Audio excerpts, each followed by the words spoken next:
Daniel Kwan and Daniel Scheinert won the award for Everything Everywhere All at Once. And the Daniels dedicated their speech to transing the kids. Oh my God, thank you, sir. Our fellow nominees, you guys are our heroes. This is weird. We want to dedicate this to the mommies, all the mommies of the world, to our moms.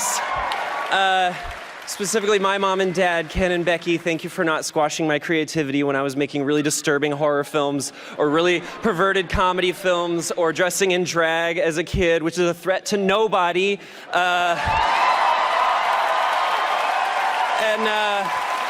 Yeah, thank you to everybody who worked on our movie.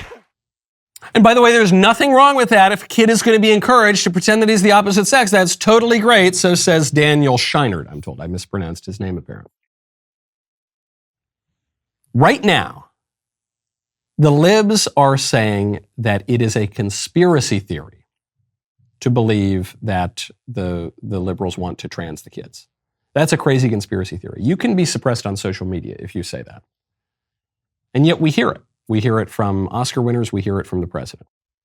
Previously, they told us that the notion of transgenderism at all, there was a conspiracy theory.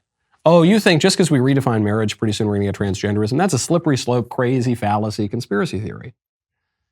Before that, we were told, oh, you think just because you're going to normalize certain eccentric sexual practices that pretty soon we're going to redefine marriage? That's a crazy conspiracy theory.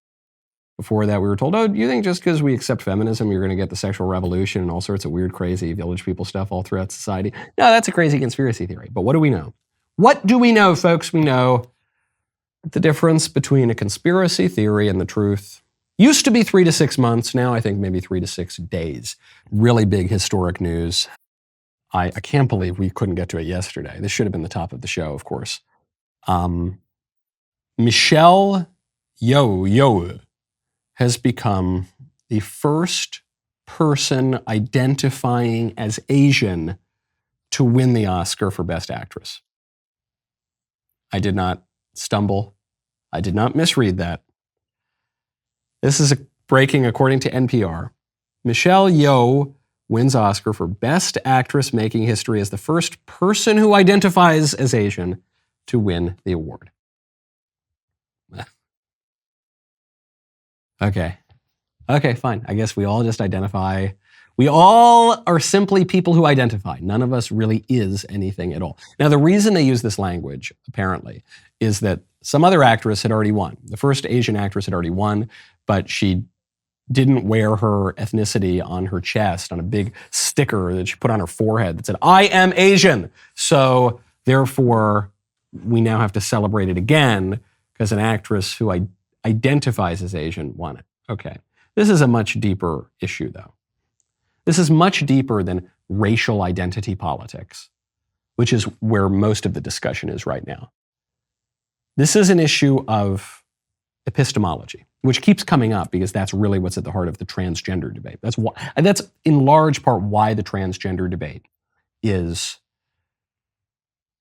so hot, why people care so much about it. It's not because of the handful of people who throughout history have had confusion about their sex and want to pretend to be the opposite sex. It's not even really about the much larger number of people who are catching on to this ideology for attention and as a social contagion. It's about this question of epistemology. Can we really know anything at all? Can we know that an actress is Asian? Or is the best that we can ever know that someone identifies as Asian? Can we really know anything at all? For almost all of our civilization's history, we have believed that we can know things. And so we take that knowledge and we move on and we build on that knowledge. And then we build on more knowledge and we develop what has been Western civilization. The new idea is radical skepticism, which says we can really never know anything at all. You know, when you're a kid and you say to your friend, hey, what if the color that you think is blue, what if I see that color as green? Oh, man, can we know anything at all, man? You know, maybe, I don't know, maybe you had that conversation as a kid, maybe you had it over a bong when you were a sophomore in college. Either way, though, it expresses the same idiotic idea. We just can't really know anything at all. That's what the transgender debate's about. Well, how do you know? How do you know that Bruce Jenner really isn't a woman? Can you? And your answer might be, well, because every physical sign points to his being a man. And then the modern libs will say, well, yeah, but how do you know you can trust those signs? How do you know that those really signify anything at all? So what this becomes a debate over is not even just, can you trust your faculties of perception? It even becomes a debate over, say, epistemological realism and nominalism. Are there really such things as man and woman and leftist ears tumbler and microphone? Or is there just kind of stuff, or they're just particulars? And when we try to broaden those out into categories, even the category of man, even the category of woman, even the category of Asian, that all kinds of breaks down. What is it? These are debates that are not new exactly. They've cropped up in the history of civilization. But when they've cropped up, we've had to deal with them. They've led to crises. I mean, there's one in particular, it really cropped up in the 11th and 12th century, and then it came to a head in the early 13th century, called the Albigensian crisis, there was this movement of people called the Albigensians who believed that the physical world was entirely evil, the spiritual world was entirely good, and so you shouldn't get married. If you're going to have sex at all, it should just be in concubinage. It should just be in these kind of temporary relationships. I guess now we call that cohabitation. You should not have children. You should not do anything permanent. You should just try to die off, basically. That is an idea that, if left unchecked, will destroy civilization, and very nearly destroyed Western civilization. Now we're facing a similar idea. It's a similar idea. In many ways, it's just the new version of this idea. And so are we going to deal with this seriously?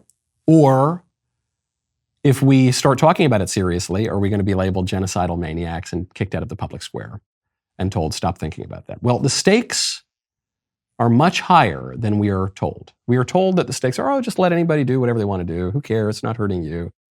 We can't, look, you don't know anything. We don't know very much. Maybe that woman's Asian. Maybe she just identifies as Asian. I don't know. Who knows? Well, if we don't know anything, then we're not going to have a civilization. We're going to very quickly forget the civilization that we once had. The rest of the show continues now. You do not want to miss it. I have my trusty iPad. I'm speaking to the crème de la crème member segment here. We've got one last headline that Mr. Davies wanted me to get to, which I have not yet seen. Head on over to dailywire.com/Knowles. Use code Knowles at checkout for 2 months free on all annual plans.